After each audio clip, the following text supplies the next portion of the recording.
So took these out, not paying attention because I'm also making Guinness bread, and forgot them. So they were in for an extra 6 minutes on what I'd normally do, but actually they're still fine. They're just a little bit crispier than we would normally eat them, but they're still perfect.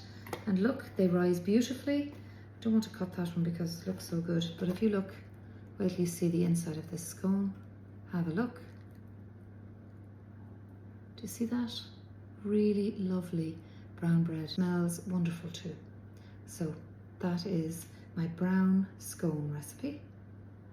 It can also be made as a brown loaf. Let me share that recipe with you now. I'm making my brown scones. So I'm going to be making half the normal recipe. This makes 15 scones, which is probably a more normal quantity, but you just double everything and you can make 30 of them. They freeze beautifully. They're so handy.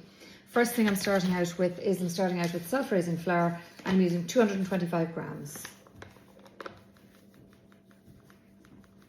225 then also of wholemeal flour, and I like this Howard's coarse 1 ring. So the whole thing should come to 450. That's it. Now the next thing I'm using pinhead oats, and the pinhead oats in America they're called steel oats. I'm using 45 grams of this. So you zero your scales. 45 grams. You can use ordinary porridge if you want to. You can use oat bran if you want to. The next ingredient is wheat germ, and I'm using 45 grams of that as well. And you'll see, look, that's the 45, but there's a little extra, so just throw it in. Brown bread is quite forgiving.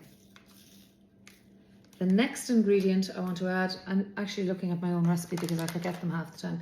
The next ingredient I'm adding is sunflower seeds, and I'm going to add 25 grams of sunflower seeds and 25 grams of pumpkin seeds. You can add sesame as well, you can add flax, you can add linseed. I just like the sunflower, and in fact I'll add 30 grams because I like them. Little extra fibre, always good for the body. They say protein is, you know, the new thing. Fibre, very important.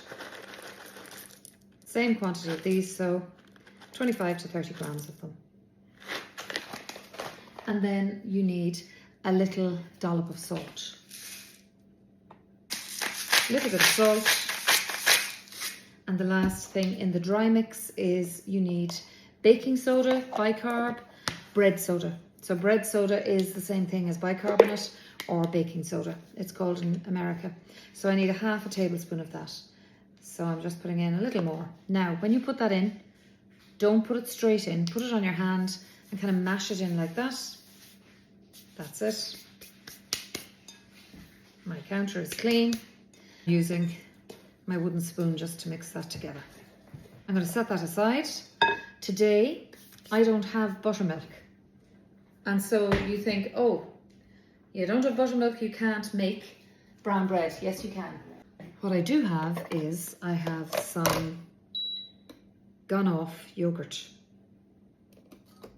So not gone off, but it's sour. So I'm going to use that instead of my buttermilk. And for this quantity, I need 300 mils or 300 grams of buttermilk, or this really nice Glenillan Farm yogurt, which is a natural yogurt. So I'll just put that in, 300 grams of it. It's most of the tub, not all of it.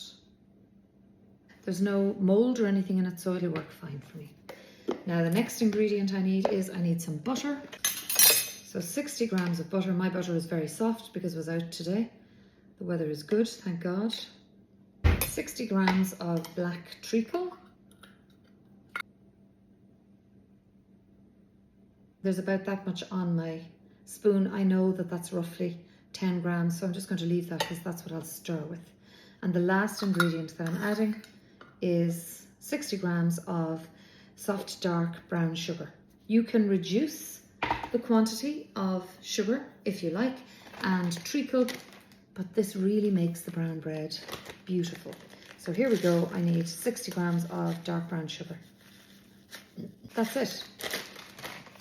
And now I am going to take that and I'm going to cook it on the hob, and I'm literally going to melt it. And once it has all come together and it's nicely melted, that will go into the dry mix. And that's my brown bread made. Here we go. I melted this and it's just literally, it looks kind of like chocolate milk. So all you do is you pour that in to your dry mix. And then I'm going to use a spoon to bring this completely together. This gives that lovely caramelized look to your brown bread as well. The treacle and the brown sugar. And yes, you can make, I have a gluten-free porridge bread and there's a less sweet brown bread, but you know, Guinness brown bread, divine, because there's sugar. So, not too much. Now look at the texture of that. Do you see? That's perfect.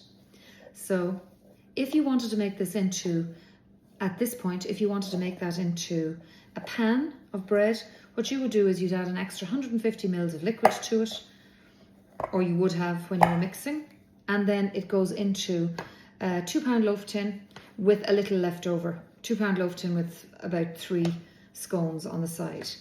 That's the texture, and I'm very happy with that. Engagement ring is off, so we're not going to get any brown bread in it.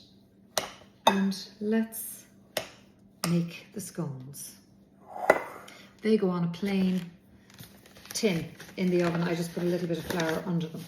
And they cook at, let me check, these will cook at 180 Celsius fan. I'm just going to turn the oven on now to have it ready. So just before I roll these out, I've put on the oven, and I'm also going to put a little bit of flour down on my tray. That's it. And then I'll set that aside, and I'm going to roll out this mix. Now you can make this into pretty little round scones and you'll get maybe 20 of them. I'm just making them in squares and rectangles because that's what Mammy used to do. And oh, this just reminds me so much of the brown bread from our childhood.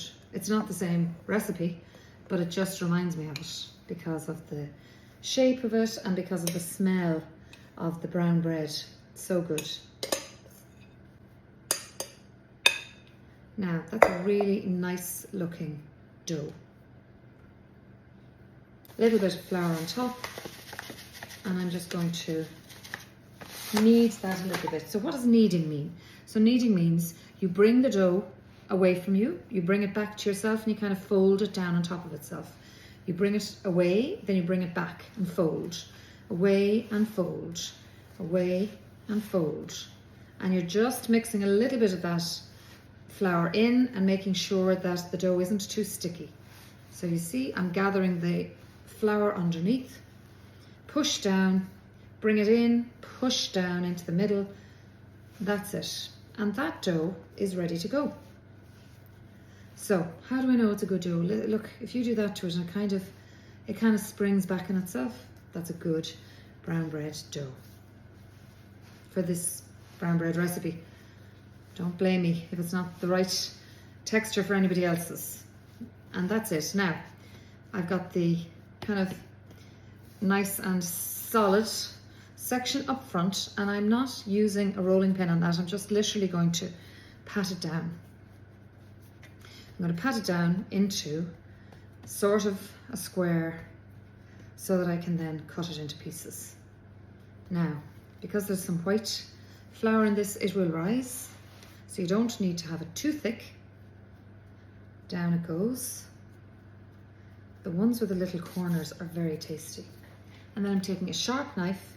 Because my dough is nice, it doesn't really need the flour, but you can flour it if you want to.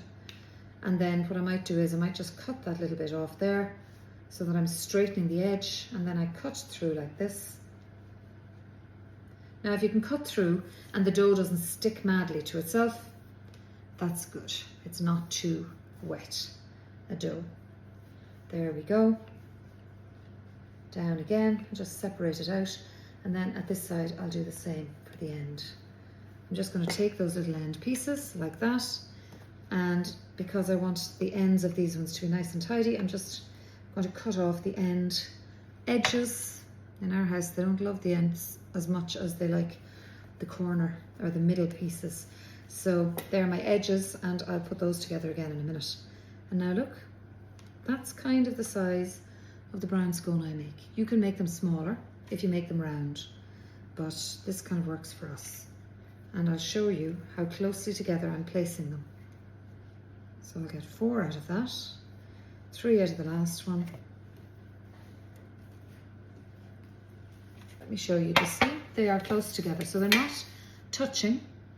As I always say with the other scones, they're kind of close enough to kiss, not quite close enough to kiss or touch, but they are close together, because when they rise, they'll join together and then you lift them away from each other.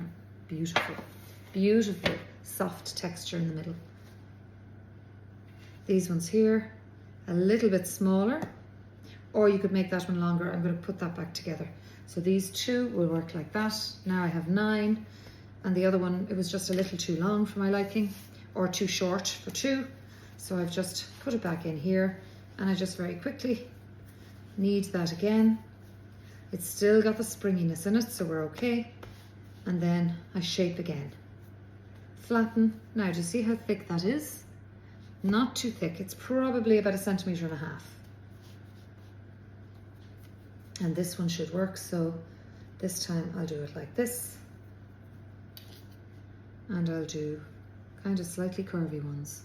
So there's 1, there's 2, this here, 3 and 4. So in total, I have 13 scones out of that.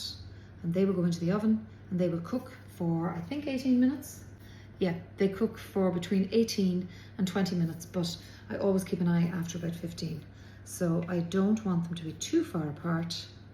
There they are. Ready to cook. They smell wonderful. Here we go.